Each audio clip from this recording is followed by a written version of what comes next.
Hello বন্ধুরা, সবাই কেমন আছো? আশা করি সবাই ভালো আছো। তো এখনই রাতিবা ব্লগটা চালু করার কারণ হচ্ছে, তো আমাদের গ্রামে শীতলা পূজা।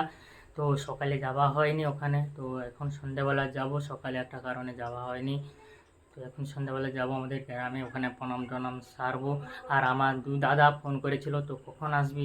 তো ওখানে শীতলা পূজা, কালী পূজা, তো শীতলা পূজা দিনের বেলা হয়ে গেছে, রাত্রি বা কালী পূজা হবে, তো ওখানে যাব। তো আগের ভিডিওতে এরকম দেখেছিলাম সারা রাত কালী পুজোতে কী করেছিলাম না করেছিলাম। তো যে ভিডিওটা না দেখে থাকো, ডিসক্রিপশন লিঙ্ক দেওয়া আছে, ওখানে যাও, ফটাফট দেখে নাও। আর আমার ইনস্টাগ্রাম আছে, তো ওখানে যাও, ডিসক্রিপশন লিঙ্ক দেওয়া আছে, ওখানে যাও, ফটাফট ফলো করে নাও। তো এখন মন্দিরে যাব, ওখানে যাব, দুই জায়গায় অ্যাটেন্ড করব। তো দুই জায়গায় তো দেখাবো টুকু করে। তো সারা রাইট কী করব না করব সমস্তটাই তো আর দেখাবো। তো সারা রাইট কন্টিনিউ ব্লগ চলতে পারে, তো কিছুটা কিছুটা দেখাবো, পুরোটা করা যাবে না, কিছুটা করে দেখাবো। তো এখন মন্দিরে যাব, আর মন্দিরে ওখানে প্রসাদ বিতরণ হচ্ছে, মানে প্রসাদ দিচ্ছে, মানে ইয়ে করে, মানে চিকচিকা পেপারে করে প্রসাদ দিচ্ছে। আর মানে মানে জল দিচ্ছে, এবার জলটা গরুকে মারার জন্য, জল সিঁদুর আর হলুদ দিচ্ছে, মানে গরুকে ধোয়ার জন্য। তাহলে চলো বন্ধুরা, সব জায়গায় দেখা যাচ্ছে। তো চলো এখন রাখছি, টাটা বন্ধুরা। তো এখন আমাদের গ্রামের শীতলা মন্দিরে চলে এসেছি, এখন শীতলা পূজা হচ্ছে, সবাই প্রণাম করছে, তো আমিও প্রণাম করবো। তো সবটা দেখাচ্ছি তোমাদের আমি। এখন শীতলা পূজা চলছে, মানে গান চলছে, এখন শীতলা মঙ্গল চলছে, এখন শীতলা ঠাকুরের গান চলছে। তো এখন চলে এসেছি, তো এখনই ঝিনুকখালি যাবো, ওখানে দেখাবো।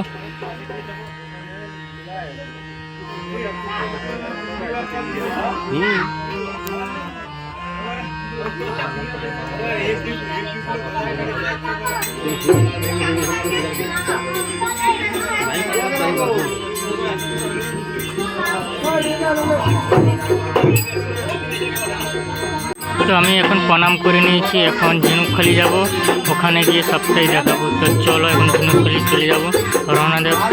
আমি না আস্তে আস্তে তো আতশবাজি ফাটছে, তার জন্য আমি রাস্তায় দাঁড়িয়ে গেছি। ঝিনুকখালি আতশবাজি দেখছি, দেখার পর তারপর আমি ওখানে আরতি হচ্ছে দেখাবো।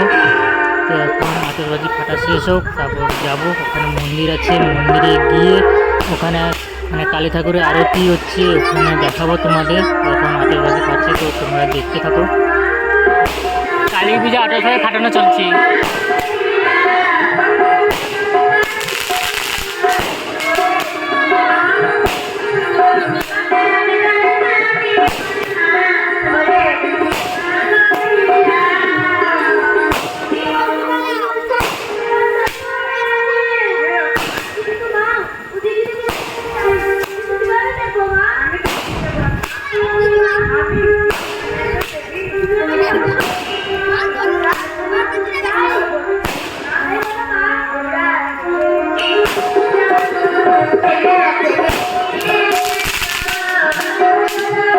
তো শেষ হয়ে গেছে, এখন কালী পূজায় আরতি হচ্ছে, ঢাক বাজাচ্ছে, আর ভালো করে দুজন ঢাক বাজাচ্ছে, এটা খুবই ভালো, মানে সুন্দর বাজাচ্ছে বলতে গেলে।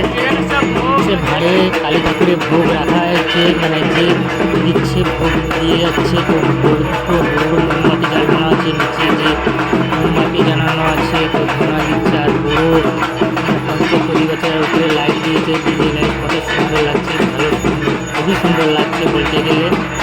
আর প্রতিটা লাইট দিয়ে দিয়েছে, তো আরতি চলতে থাকবে, তো তোমরা দেখতে থাকো আরতিটা।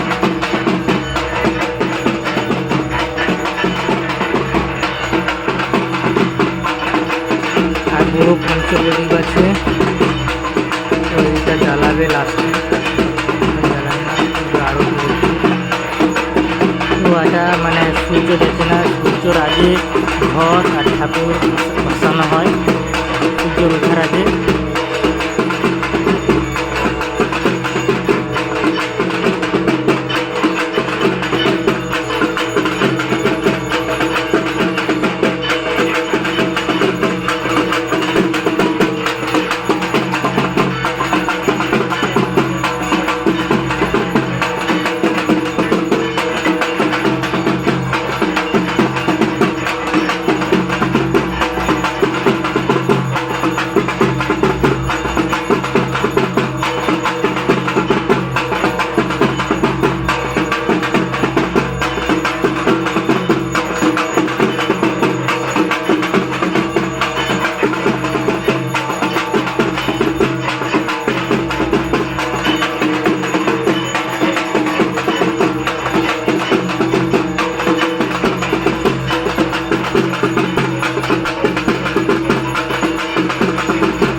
আরতি চলতে থাকবে, তারপর হোম হবে, হোমের পর অঞ্জলি হবে, তারপর ঠাকুর ঘট বসানো হবে সূর্য দুয়ারে যে